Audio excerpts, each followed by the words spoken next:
दुनिया में परोपकार सबसे बड़ा धर्म है और दूसरों की सहायता इस दुनिया का सबसे बड़ा कर्म है। जीवन में दूसरे से उम्मीद कम और खुद पर विश्वास ज्यादा रखिए। जिंदगी में बेशक हर मौके का फायदा उठाओ, मगर किसी के हालात और मजबूरी का नहीं। भीख और सीख ठोकरें खाकर ही मिलती है। जीवन में किस्मत पर नहीं, अपनी मेहनत पर गुरूर होना चाहिए। जिंदगी जीने के लिए पिता की दौलत नहीं, पिता का साया ही काफी है। दुनिया आपके हिसाब से नहीं चलती है, बल्कि आपको इस दुनिया के हिसाब से ढालना पड़ता है। आपका नजरिया सबसे अधिक मायने रखता है कि आप अपने जीवन में होने वाली घटनाओं को अवसर के रूप में देखते हैं या फिर कमी के रूप में। जो खुद खुश रहते हैं उनसे दुनिया खुश रहती है। जो जीवन में छोटी मुश्किलों को देखकर ही घबरा जाते हैं वो कभी भी बड़ी सफलता का अधिकार नहीं रखते। दूसरों के ऊपर भरोसा रखने वाले दूसरों की गुलामी करते हैं, लेकिन खुद पर भरोसा करने वाले बेखौफ जीते हैं। मुश्किलें जीवन का दूसरा नाम है, क्योंकि जब मुश्किलें ही नहीं होगी तब जीवन का कोई अस्तित्व नहीं रह जाता है। श्री कृष्ण कहते हैं, मीठा पानी सबको भाता है, परंतु खारा पानी किसी को नहीं भाता।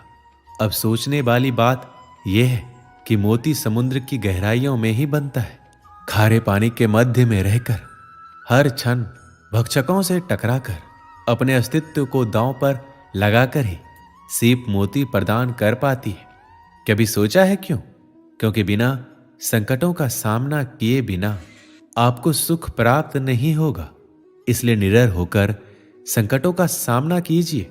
हम सब समय की महत्ता को पहचानते हैं। समय ही हमें बनाता है, समय ही हमें नष्ट कर देता है। कभी समय ठीक चलता है तो कभी बहुत ही खराब समय आता है। विचित्र बात यह है कि हम फिर भी समय को ही नष्ट करते हैं। स्मरण रखिएगा, समय केवल जाता है, कभी आता नहीं है। इसलिए समय की प्रतीक्षा में समय व्यर्थ ना करें। जो भी करना है आज अभी इसी क्षण प्रारंभ करें। फिर चाहे वो किसी को सुख देना हो या स्वयं को बदलने का प्रयास करना हो, कुछ भी हो, विलंब ना करें, क्योंकि समय उसी का साथ देता है जो समय का सम्मान करता है। समय कितना विचित्र होता है। समय हमारे साथ हो तो हम स्वयं को राजा मान लेते हैं। वहीं समय यदि विरुद्ध हो जाए तो रंक बनने में समय नहीं लगता। इसलिए मनुष्य की एक आदत होती है कि बुरे समय के लिए कुछ बचा कर रखता है। संबंधी और मित्र बुरे समय में साथ छोड़ देते हैं तो व्यक्ति सोचता है, क्यों ना धन संचय कर ले। धन का तो कोई मन नहीं होता जो समय आने पर बदल जाए। संसार कहता है, धन का संचयन करते रहो, बुरे समय में काम आएगा ही। मैं कहता हूं, शुभ काम करते रहो, आनंदित रहो, स्वयं पर और ईश्वर पर भरोसा रखो। बुरा समय कभी आएगा ही नहीं। बहती नदियां कितनी सुंदर होती है, पावन होती है। जहां से जाती है वहां एक नया जीवन प्रदान करती है। धरा को सींचती है, अकाल को दूर रखती है, और कदाचित इसीलिए नदी को मां समान पूजा जाता है। किंतु क्या कभी आपने ये सोचा है कि नदी जन्म कैसे लेती है? क्या ये प्रारंभ से ही इतनी विशाल होती है? नहीं, ये वर्षा की छोटी छोटी बूंदें गिरकर मिलती है, एक सूक्ष्म धारा बनती है, और ये धारा पर्वतों के हिम को काटते हुए, स्वयं को पिघलाते हुए जल प्रपातों से गिरती है, चट्टानों से टकराती है और फिर जाके नदी बनती है। इसी प्रकार ऐसे कोई महान नहीं बन जाता। छोटे छोटे प्रयास मिलकर एक विशाल व्यक्तित्व बनाते हैं। इसलिए जीवन में प्रयास करते रहिए, अस्तित्व अपने आप बन जाएगा। बबूल का पेड़ कितना विशाल होता है, पीपल का पेड़ भी विशाल होता है। किंतु क्या आपने कभी सोचा है क्यों बबूल के पेड़ को काट के उसका उपयोग किया जाता है और क्यों पीपल के पेड़ को पूजा जाता है?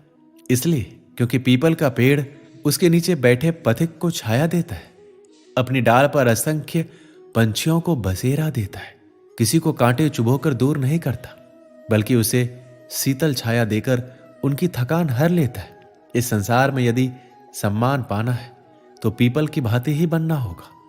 कुछ देना सीखो, आनंद, सुख, शीतलता, बांटना सीखो और कांटों की भांति कभी किसी को कष्ट ना दो। सम्मान स्वयं आपके पास चलकर आएगा। कभी सोचा है, जब माता संतान को जन्म देती है तो क्या होता है? 9 माह का गर्भ, प्रसव की तीव्र पीड़ा। कहते हैं ये पीड़ा इतनी भयंकर होती है कि मानो जैसे संतान के जन्म के साथ माता को भी एक नया जन्म मिल जाता है और इस जन्म के साथ अंत होता है माता की पीड़ा का। किंतु यदि आप दृष्टिकोण बदल के देखें तो आप ये समझ पाएंगे कि पीड़ा का ये अंत एक अपार आनंद का प्रारंभ है। संतान माता पिता के लिए सुख का प्रारंभ है। जीवन के साथ भी यही होता है। हम किसी संबंध या किसी स्थिति के पीड़ादायक अंत के कारण इतना विचलित हो जाते हैं कि उस आनंदमयी प्रारंभ को देख ही नहीं पाते। इसलिए स्मरण रखिएगा, पीड़ा आनंद के प्रारंभ का लक्षण है। श्री कृष्ण कहते हैं, व्यक्ति का जीवन क्या है? अब आप कहेंगे, जन्म और मृत्यु के बीच का समय। और मृत्यु कब होती है? जब व्यक्ति सांस लेना छोड़ दे, हाथ पांव चलाना छोड़ दे, सोचना छोड़ दे। ऐसा नहीं है। जल की मृत्यु तब नहीं होती जब वो सूख जाती है। जल की मृत्यु तब होती है जब वो प्यास बुझाना बंद कर देती है। सूर्य की मृत्यु तब नहीं होती जब उस पर ग्रहण लग जाए या जब सूर्यास्त हो जाए। सूर्य की मृत्यु तब होती है जब वो भविष्य में इस संसार के जीवों को प्रकाश की आशा देना छोड़ दे। उसी प्रकार मनुष्य का अंत, उसकी मृत्यु तब होती है जब उसके भीतर की करुणा का अंत हो जाए। करुणा वो भाव है जो मनुष्य को मनुष्य बनाए रखती है, जो एक मनुष्य को किसी और मनुष्य का कष्ट, उसकी आवश्यकता का अनुभव कराती है, जो उसे बल देती है किसी और की सहायता करने के लिए, उसे पात्र बनाती है इस सृष्टि का नियंत्रण रखने के लिए। देखिए, इस संसार में मृत्यु केवल एक बार होती है, तो इस करुणा को क्यों मारना? स्वयं को मनुष्य बनाए रखिए, मृत्यु के पश्चात भी जीवित रहेंगे। इस संसार में सबसे कठिन कार्य क्या है? कोई कहेगा पर्वत पर चढ़ना, कोई कहेगा तैरना, कोई कहेगा उड़ना। किंतु क्या ये वास्तव में कठिन है? असल में देखा जाए तो बस ये थोड़े भिन्न है। जो कर्म हमारे लिए थोड़े भिन्न हो, हम उसे कठिन समझ लेते हैं। जैसे तैरने की कला भिन्न है, पर्वत चढ़ने की कला भिन्न है, उड़ने की कला भिन्न है। जैसे कि कुछ लोग गणित और विज्ञान को कठिन समझ लेते हैं, किंतु वास्तव में बस ये साहित्य से थोड़े से भिन्न है, कठिन नहीं। देखिए, संसार में कठिन कुछ भी नहीं है, बस एक दूसरे से भिन्न है। जैसे कुछ लोग हो, कभी कभी हमें समझ नहीं आता क्योंकि हमारे सोच और विचारधारा से वो भिन्न है, किंतु ये समझ लिया जाए कि वो कठिन नहीं है, बस थोड़े भिन्न है, तो अनेकों संबंधों को बचाया जा सकता है। ये संसार बहुत ही बड़ा है और हम उसके सामने बहुत ही छोटे हैं। इस संसार में लाखों लोग ऐसे मिल जाते हैं जो हमें समझते हैं कि संसार कितना बड़ा है, कितना अद्भुत है, कितना सुंदर है, और इस संसार की रचना करके ईश्वर ने कितना बड़ा कर्म किया है। किंतु आपको इस जीवन में कुछ मुट्ठी भरी लोग मिलेंगे जो ये बताएंगे कि इस संसार में आप कितने महत्वपूर्ण हैं, आप कितने अद्भुत हो। यदि आप उनके साथ हो तो वो कितना अच्छा सृजन कर सकते हैं इस संसार को और कितना पवित्र बना सकते हैं। तो इस संसार को पीछे छोड़िए और उन मुट्ठी भर लोगों को महत्व दीजिए, क्योंकि वही आपके अपने हैं और वही आपको उचित मार्ग पर ले जाएंगे। मनुष्य अपने परिवार के लिए क्या कुछ नहीं करता, दिन रात परिश्रम करता है ताकि अपने परिवार की आवश्यकता पूर्ति के लिए धन कमा सके। परंतु क्या केवल धन कमाना पर्याप्त है? आप कहेंगे हाँ, क्यों नहीं। धन से सब कुछ मिलता है, विद्या मिलती है, घर मिलता है, औषधि मिलती है, ये सब एक सीमा तक ठीक है। किंतु तनिक मन से सोच के देखिए, जब बालक रोगी होता है तो उस कड़वी औषधि को क्यों पी लेता है? क्योंकि उसके पिता ने इस औषधि को धन से खरीदा है?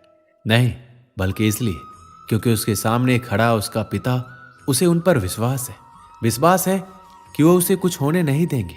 ये विश्वास, ये संस्कार, ये सीख कभी धन से नहीं मिलती।